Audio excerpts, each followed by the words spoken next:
won't understand. I'm just trying to do the best job I can to give this important information on what I think is the greatest big picture topic there is, the spirituality of the dark masters over this planet. So that's my greatest concern.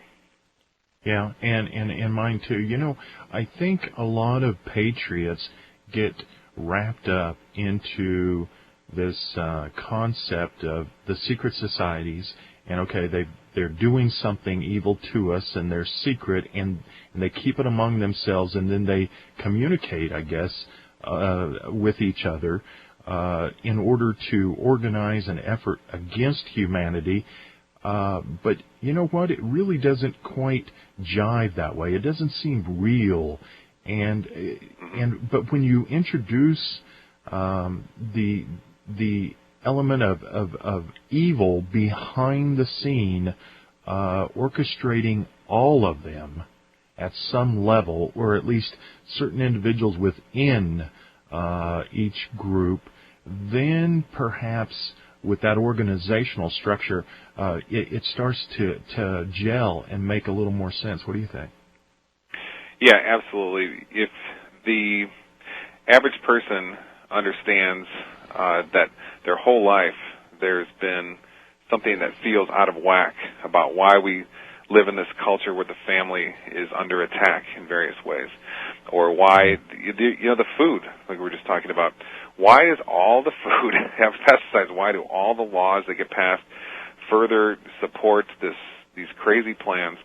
Why do we have government that's lying to us and just, hell-bent on war? I mean, even if you're a George Bush-loving, Fox News-watching American, you still, if any of you listening are of that ilk, you feel deep down inside something is really wrong with the mass control of this whole planet. There's something very dark. You can feel it. There's something very dark controlling everything. So this is one way to get through to people, to get them to start thinking rather than just following whatever they hear on their television or in their church and so forth. And the basic idea is that we can identify. It's not necessarily pointed it out, because you can't say, oh, it's Obama, which is not even true. You have to go way up the totem pole behind him. But also, people, it's too hard to believe, like you were just saying. He seems to be such a smiley guy. So, you have to put it on something farther back, not, then it'll be easier for people to come to grips with things.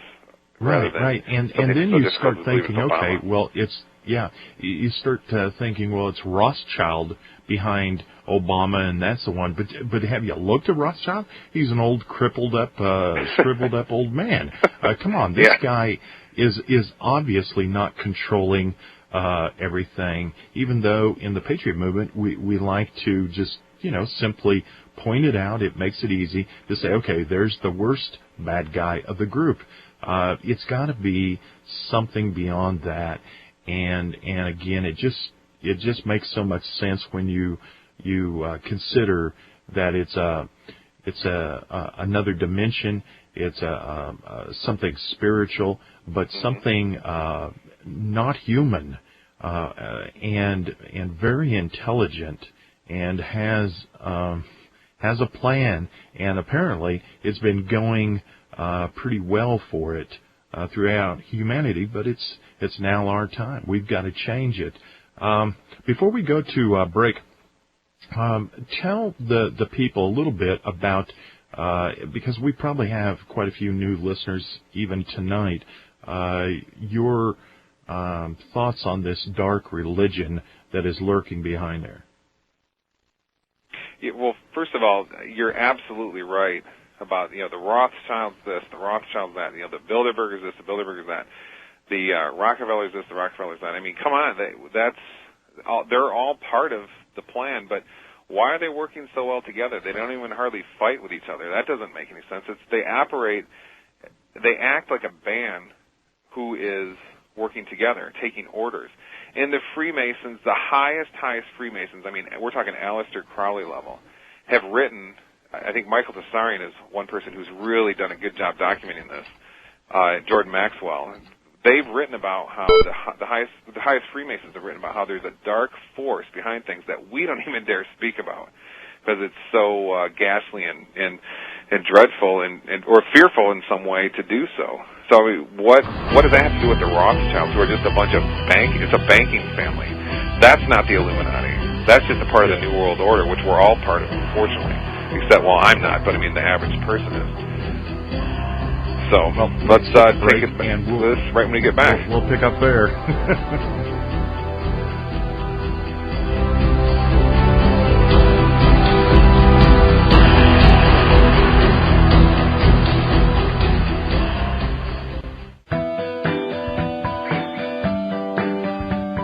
You might not know this yet, but there is a difference between the men that talk about it and the men that have done it.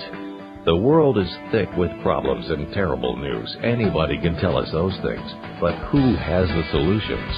Whom among us has crawled the gauntlet and come out strong and free on the other side? One has.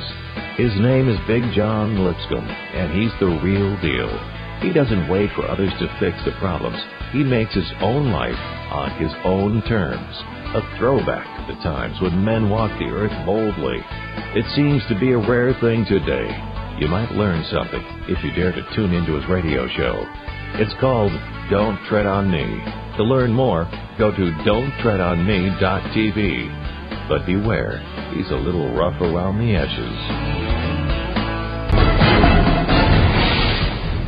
My co-host Jeffrey Grupp and myself are having a discussion about this dark ecstasy that he has discovered through meditation, Buddhist type meditation. I have always believed it was there, and then have had some rather dramatic experiences, both through meditation, but also outside of meditation that helped me understand that this evil was lurking and watching. Now, we don't totally agree, folks, on a lot of it, a matter of fact, but we both understand it's there. Now, one thing, Jeff, that you mentioned last night that I do disagree with is you said that you think that this is all about just this endless cycle of suffering that they want to impose because they apparently really get off on human suffering. But I believe that there's an end point. The end game is coming. Maybe that's the Christianity teachings in me, but I really do stick with that I think they are drawing us to a point in which there is an end point when they can, in my personal opinion, step into this dimension. But that's a different take than what you've got, right?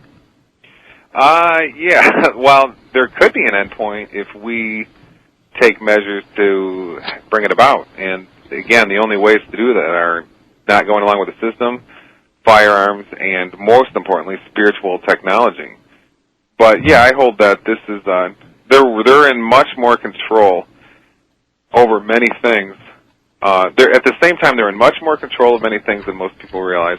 But at the same time, they've got a whole lot less control than people realize because there are specific things we can do, and it's not writing your congressman. That's for sure.